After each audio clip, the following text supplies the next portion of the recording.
Ozarks Coca-Cola Dr. Pepper is toasting the Route 66 Centennial with a new look on store shelves and a high-tech twist.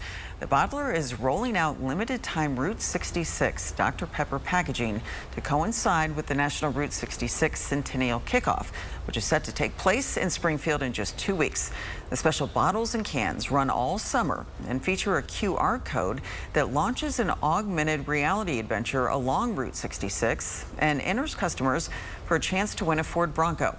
The campaign ties local pride in the birthplace of Route 66 to America's 250th birthday and will be available at stops all along the Mother Road.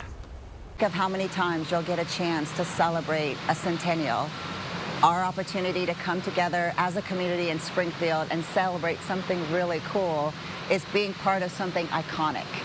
And having that opportunity to be together and celebrate Route 66 is what Ozarks and Dr. Pepper are trying to do. You'll find the Route 66 packaging on 20-ounce bottles and 12-ounce cans of Dr. Pepper, Diet Dr. Pepper, Dr. Pepper Zero, and Dr. Pepper Creamy Coconut throughout the Ozarks this summer.